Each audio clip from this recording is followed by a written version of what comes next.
A heel turn de John Cena é um desastre, pelo menos o que muita gente tem dito aí na internet. E no vídeo de hoje nós vamos analisar essa heel turn, nós vamos ver como é que está a jornada de John Cena até o final da temporada e nós vamos ver se há alguma coisa a fazer para salvar essa história. Então não só nós vamos fazer um sincerão avaliando o heel turn do John Cena, como também iremos brincar de Triple H e fazer um fantasy booking determinando e escolhendo como que a gente faria para essa história de John Cena até a sua aposentadoria ser bem legal para todos nós fãs da luta livre. Então, se você quiser ver não só a minha opinião sobre a return de John Cena até agora, como o que a gente faria para de repente torná-la melhor, assista esse vídeo do começo ao fim, que eu tenho certeza que você vai se amarrar na minha opinião. Mas antes, não deixa de fazer tudo aquilo que a gente pede para que vocês façam para que ajude o nosso canal. Deixe seu like, se inscreva no canal, ative o sininho para receber as notificações dos nossos próximos vídeos, deixe o seu hype e, acima de tudo, assista e maratone os nossos vídeos para que o YouTube continue a nos divulgar e assim a gente cresça rumo a ser um dos maiores canais de luta livre em língua portuguesa do mundo. E a gente conta com vocês nessa jornada. Então vem com a gente para mais um Sincerão do Dia e um Fantasy Booking, ainda por cima num formato de lista. Fala galera, tudo beleza? Meu nome é André, eu sou fã de luta livre há mais de 30 anos e eu vi que vocês estavam reclamando que o Sincerão do Dia não tem aparecido. O nosso site, o nosso canal tem trabalhado muito com tier lists, com top 10, mas a verdade é que o algoritmo gosta desse tipo de vídeo e acaba empurrando o nosso conteúdo. Mas no vídeo de hoje a gente vai trabalhar a heel turn do John Cena, porque muita gente tem reclamado dela. Desde que John Cena se tornou vilão no dia 1º de março de 2025, lá na Elimination Chamber, a gente tem visto uma história sendo gradativamente elaborada e por vezes pareceu um pouco decepcionante. Então a gente vai analisar rapidamente o que a gente viu até agora e se a gente acha que está tudo legal ou não está legal. E a partir daí a gente vai ver o que pode ser feito. Bom, tudo começou lá na Elimination Chamber, né? A gente sabe que o John Cena venceu a luta e depois o Cody Rhodes veio para o ringue para dar os parabéns a ele e teve toda aquela situação se o The Rock iria conseguir que o Cody Rhodes vendesse essa alma para ele. Lembrando que o The Rock veio num SmackDown aleatório e quis que o Cody Rhodes vendesse a sua alma para ele, o que basicamente significava que o The Rock passaria a alavancar o Cody Rhodes nas suas mídias sociais e tal. Enfim, o fato é que o Cody Rhodes veio pro ringue, congratulou o John Cena, depois veio o The Rock. O The Rock perguntou pro Cody Rhodes se ele iria vender sua alma, o Cody Rhodes disse que não. E aí, o Cena inicialmente comemorou com ele, abraçou ele e tudo mais, porém depois o Cena, ao abraçar o Corey, olhou pro The Rock, o The Rock mandou aquele sinal e o Cena então acertou um golpe nas regiões baixas do Cody Rhodes e acertou uma cintada nele. Isso levou a uma história que foi se desenrolando por 8 semanas mais ou menos, até que veio a luta deles, do John Cena com o Corey, na WrestleMania. E na luta, graças a uma distração do Travis Scott, de todas as pessoas que poderiam aparecer, muita gente esperava que o The Rock aparecesse, o Cody Rhodes conseguiu ficar com o cinturão da WWE na mão. O Cena fez uma cara de gatinho do Shrek para ver se o Cody iria acertar uma cintada nele. O Cody não aceitou acertar a cintada, ele largou o cinturão. O Cena então pegou o cinturão e acertou o cinturão no Corey após dar um chute nas regiões baixas quando o juiz não estava vendo. E assim o Cena venceu o título, conquistou seu 17º título mundial. Dali para frente a coisa ficou meio esquisita. O Corey sumiu do mapa, ele pegou umas férias e o Cena ele teve uma feud com o Randy Orton até a Backlash. Uma história que foi vendida como sendo a última luta deles e eles acabaram tendo uma luta muito boa, ao contrário da luta na WrestleMania entre o Cena e o Corey, que acabou sendo uma luta muito ruim, muito lenta, praticamente com o Cena querendo destruir a luta livre, destruindo o main event da WrestleMania. Mas no Backlash, ele e o Randy Orton tiveram uma bela luta. No final, o Cena venceu o Orton, novamente roubando, e ele acabou utilizando o cinturão na cara do Randy Orton e depois fez o pinfall para vencer a luta. Depois dessa situação no Backlash, o John Cena ele veio e enfrentou o R-Truth no Saturday Night Main Event, né? O R-Truth que dizia que o John Cena era seu herói de infância e tudo mais. Eles tiveram uma lutinha interessante no Saturday Night Main Event Mas depois que aconteceu esta situação, o Cody Rhodes ele acabou aparecendo, né, no main event do Saturday Night Main Event, quando o Cena estava interferindo na luta do Jey Uso contra o Logan Paul, né? O Cena puxou o juiz quando o Jey Uso estava para vencer a luta e quase que o Logan Paul venceu o título, né? O que salva o Jey Uso de perder o título é a aparição do Cody Rhodes. E isso acabou levando à marcação de uma luta no próprio Saturday Night Main Event para uma luta de duplas entre o Cody Rhodes e o Jey Uso contra o Logan Paul e o John Cena. E aí a grande questão é que muita gente começou a reclamar que a feud está muito repetitiva, que eles estão repetindo muito e batendo muito no martelo na história do Cena e com o Cody, e que ainda tem muito tempo para o Cena se aposentar. E eu concordo com isso. Eu acho que para a gente aproveitar esse ano inteiro que a gente tem, esse último ano que a gente tem de John Cena, na verdade a história deveria ser outra. Eu acredito que a história ela deveria envolver o Cena derrotando as pessoas que ele enfrentou no passado e teve dificuldades para conseguir uma vitória definitiva na sua aposentadoria. Então, ele se enrolar com o Corey até dezembro não é uma boa pedida. E ele se enrolar, mesmo que seja até o SummerSlam, também não é. Porque isso vai acabar tomando praticamente metade do ano, e aí do SummerSlam até dezembro, quando é o último show do Cena na WWE, vão ficar faltando apenas 4 meses. Então a gente vai perder muito tempo com feuds que poderiam ser muito interessantes. Tendo isso em vista, eu resolvi pensar em 10 ações, 10 passos daqui até o final do ano para tentar salvar essa heel turn do John Cena. E aí eu quero que vocês entendam desde já que isso é uma opinião pessoal, tá? Não é para ficar zangado comigo porque eu não coloquei o lutador preferido de vocês para enfrentar o Cena não, tá bom? É apenas uma visão minha sobre como que a gente poderia é, transformar essa jornada do Cena até o final da temporada numa jornada memorável. E tudo começa no Money in the Bank, a gente sabe. A gente está gravando esse vídeo no dia 31 de maio de 2025, ou seja, a gente está gravando esse vídeo antes do Money in the Bank. Então, nós temos para frente uma luta entre Cody Rhodes e Jey Uso contra John Cena e Logan Paul. E a primeira ação que eu adotaria nesse Fantasy Booking até dezembro seria que no Money in the Bank o John Cena vencesse o Cody Rhodes limpo para poder tirar o Cody da jogada. Eu entendo que para que essa heel turn seja bem aproveitada, o Cena ele vai ter que variar os oponentes que ele vai enfrentar. E para que isso possa acontecer, a gente precisa tirar o Cody do caminho dele. E para fazer isso, a melhor coisa que a gente pode fazer é fazer com que o Cena tenha uma vitória definitiva sobre o Cody Rhodes. Então, na minha opinião, uma vitória limpa do Cena sobre o Cody nessa tag team, com o Cena fazendo pinfall no Cody, seria muito bom.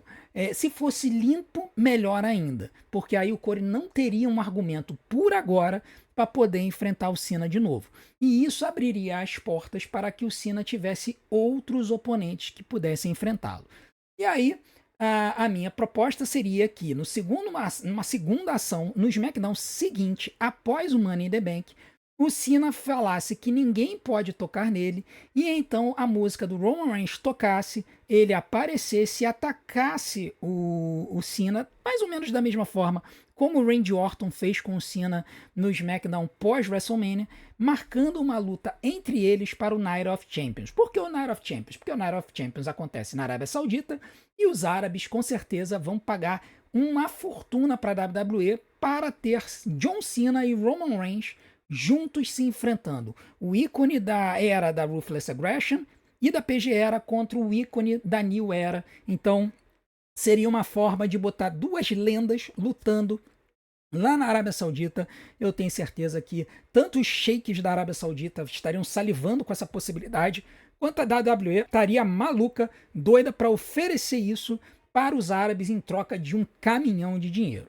Então, quando chegasse no Night of Champions, o Cena venceria roubado com a ajuda do Logan Paul. Então, essa seria a terceira ação do nosso booking ao longo do ano. John Cena venceria roubado contra o Roman Reigns com a ajuda do Logan Paul. E isso marcaria uma luta entre o Logan Paul e o Roman Reigns para o Saturday Night Main Event do dia 12 de julho. Né? O Night of Champions acontece no dia 28 de junho. 2 semanas depois tem um Saturday Night Main Event, então nós teríamos uma luta entre Logan Paul e Roman Reigns. E aí essa luta resolveria essa questãozinha entre eles. No Saturday Night Main Event aconteceria o quarto passo da nossa ação, aonde o Roman Reigns derrotaria o Logan Paul com uma tentativa de ajuda do Cena. O Cena seria mandado embora, seria despachado pelo Roman, evitando assim que ele conseguisse influenciar no resultado da luta e o Roman ganharia a luta. E isso faria com que o Roman Reigns então desafiasse o John Cena para uma luta de Bloodline Rules no SummerSlam.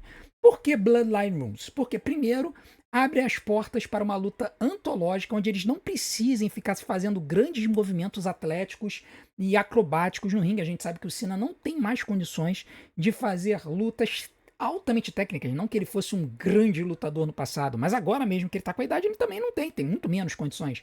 Então uma luta de Bloodline Rules basicamente libera a pancadaria, que seria algo semelhante ao que aconteceu na luta dele com o Randy Orton no Backlash, que apesar de não ter sido uma luta de Bloodline Rules ou de Extreme Rules ou briga de rua, em um dado momento o juiz apagou e aí a luta foi pro pau do lado de fora do ringue. Então seria uma forma de eles fazerem uma luta desse tipo, desse jeito, no SummerSlam, o que camuflaria as limitações tanto do Roman quanto do John Cena. E além disso, uma luta Bloodline Rules permitiria interferências na luta, e é a nossa intenção, porque a nossa intenção é que no SummerSlam o Seth Rollins interfira na luta e custe a vitória do Roman Reigns, fazendo uma história entre os dois. Então o Seth Rollins e o Roman Reigns eles se moveriam para uma feud entre os dois e o John Cena manteria o cinturão graças a essa interferência. Então seria a forma que a gente encontraria de manter o Cena com o cinturão, fazendo com que ele tivesse uma vitória decisiva contra o Roman e afastasse o Roman um tempinho para ele enfrentar o Seth Rollins e a gangue dele. A sexta ação que a gente adotaria seria que o Cena aparecesse para uma luta no Clash in Paris. E aí, qual seria o melhor oponente para ele? Ninguém mais, ninguém menos do que uma outra lenda que ele também já enfrentou no passado, numa luta que na época foi uma luta de 5 estrelas, e que o lutador que enfrentaria o Cena talvez tivesse condições de carregá-lo para uma excelente luta. E seria uma luta contra o AJ Styles. E aí é que é interessante, uma luta do AJ Styles e do Cena no Clash in Paris, a gente teria novamente aquele público de Paris cantando aquela música do Fenomenal que a gente ouviu no Cody Rhodes contra o AJ Styles. Eu acho que o público de Paris daria uma levantada no AJ Styles absurda e faria com que essa luta ganhasse uma aura assim simplesmente antológica. Os dois fariam a luta, né? Eles marcariam a luta no SmackDown seguinte do SummerSlam, e aí quando chegasse o Clash in Paris, no sétimo passo, o John Cena venceria e destruiria o AJ Styles, iria aniquilar com ele no ringue. Enquanto ele estivesse fazendo isso, tocaria Cult of Personality, o CM Punk viria para o ringue e o desafiaria para o Crown Jewel. Sendo que aqui a gente precisa entender uma coisa. Se a luta do Crown Jewel for campeão contra campeão, o CM Punk vai precisar ser campeão mundial peso pesado para isso. Então seria o momento perfeito para que o Punk tivesse aquele title reign que a gente está desejando tanto que ele tenha. E aí isso poderia ser feito da seguinte forma. No Monday Night Raw desse dia 9 agora de junho, depois do Money in the Bank, o Seth Rollins utilizaria a maleta do Money in the Bank contra o vencedor da luta, Jey Uso e Gunther, conseguindo o título. Nesse caminhar dos shows, o Jey Uso teria uma revanche, mas não conseguiria vencer, e aí o CM Punk apareceria e desafiaria o Seth Rollins para uma luta na SummerSlam. E no SummerSlam, o Punk, então, ganharia a luta no main event de um dos shows e se tornaria o novo campeão mundial peso pesado. Então, seria uma forma do Punk estar com o campeonato mundial para enfrentar o Cena no Crown Jewel, caso eles tenham a disputa pelo cinturão campeão contra campeão. Se eles não tiverem essa disputa, aí o Punk não precisaria ser campeão mundial peso pesado. Bastaria o Punk vir e desafiar o John Cena para o Crown Jewel, que vai acontecer em Perth, na Austrália. Lá na Austrália aconteceria o oitavo passo, o John Cena ganharia a disputa final contra o Punk, a gente marcaria a disputa como sendo a disputa final entre os dois, 1-1. E aí, nesse show especificamente, aconteceria assim uma confusão generalizada, aonde o Logan Paul viria ajudar o Cena e também viria o grupo do Seth Rollins, porque o Seth Rollins não quer que o CM Punk vença ou permaneça no main event. Então seria uma forma do Seth se vingar de uma derrota no SummerSlam, caso ele perdesse o título, e ele se vingaria causando essa derrota do CM Punk contra o John Cena. E isso tornaria faria a criação de um grupo de 5 pessoas: John Cena, Logan Paul, Seth Rollins, Bronson Reed e Bron Breakker. 5 pessoas, o que, que a gente tem? Nós temos um time do Survivor Series. Então, no passo 9, o John Cena e esses aliados, Logan Paul, Seth Rollins, Bronson Reed e Bron Breakker, enfrentariam um grupo capitaneado pelo Cody Rhodes. Seria o Cody Rhodes, o CM Punk, o Jey Uso, o Jimmy Uso e o Sami Zayn. E aí, esse grupo do Cody venceria o grupo do Cena, seja num Wargame, seja numa luta tradicional eliminatória. Mas o mais importante é que nessa luta o Cody Rhodes faria o pinfall final no John Cena. Por que isso é necessário? Porque neste caso, em que um lutador faz o pinfall no campeão, ele ganha a pecha para poder enfrentar o campeão numa luta pelo título no show seguinte. E isso então faria com que o Cody Rhodes tivesse a oportunidade de enfrentar o Cena pelo campeonato da WWE no último show de John Cena em dezembro. Tinha gente falando que ia ser um especial com o nome de Ruthless Aggression, já tem gente agora falando que será num Saturday Night Main Event. Eu tenho certeza que se for num Saturday Night Main Event em TV aberta, esse show ele vai ter uma audiência histórica, pelo menos para os padrões de hoje. Com certeza teria muita gente assistindo, teria muita audiência. Então faria muito sentido para a WWE fazer essa luta e esse show no Saturday Night Main Event. E aí vocês já conhecem o passo 10, qual é o meu fantasy booking. Nesse último show, o John Cena perderia o título para o Cody Rhodes, depois de ter 500 mil interferências, não tem problema.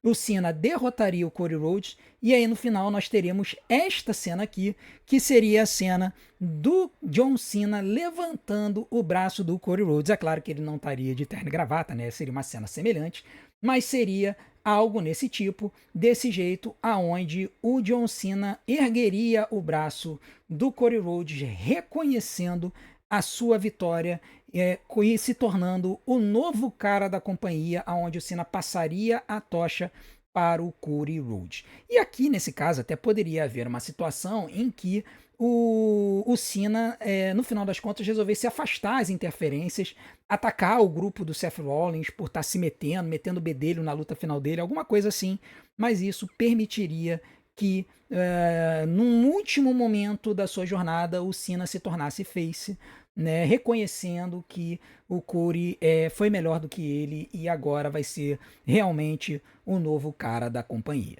Bom, esse é o meu fantasy booking para a situação. É claro que algumas variantes precisam casar para que isso aconteça. Primeiro, todas as pessoas envolvidas têm que ficar saudáveis até o final do ano, né? E a gente sabe, por exemplo, que o CM Punk é danado para ter problema de saúde. Então, caso ele viesse a ter problema, teríamos que ter substituições nessa história, teríamos que ver como alterar essa história de forma a que o Cena tivesse um oponente legal naquele momento ali no Clash in Paris e depois, na verdade, no Crown Jewel, formando o grupo de lutadores que iriam lutar no Survivor Series.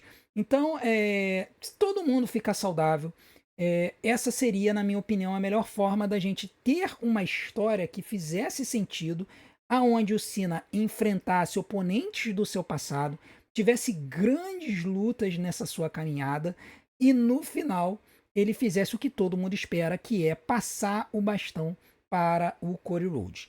É claro que a gente pode fazer uma variante, e essa variante seria que o CM Punk fizesse o pinfall no John Cena, e aí o Punk enfrentasse o Cena em dezembro e derrotasse o Cena. Mas aí abriria uma situação em que o que fazer com o Cody Rhodes no processo? O Cody é o cara da companhia hoje. Como é que ele não vai derrotar o Cena depois do Cena ter derrotado ele na WrestleMania? É meio complicado, né? A história meio que se escreveu quando o Cena ganhou o 17º título em cima do Corey na WrestleMania. Tava na cara que em algum momento haveria a revanche e que essa revanche provavelmente seria em dezembro. Mas variantes podem acontecer, mas eu acredito que essa seria a melhor forma de conduzir essa história. E aí depois, meu amigo, o que vai acontecer ano que vem é outra história. Como é que eles vão fazer o booking do Cody Rhodes como campeão é outra história.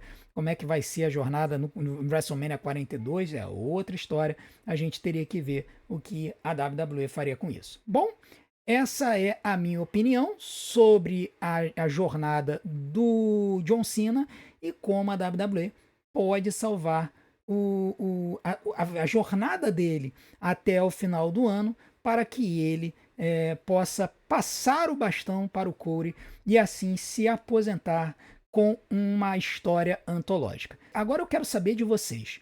Qual seria o fantasy booking de vocês para a jornada do John Cena?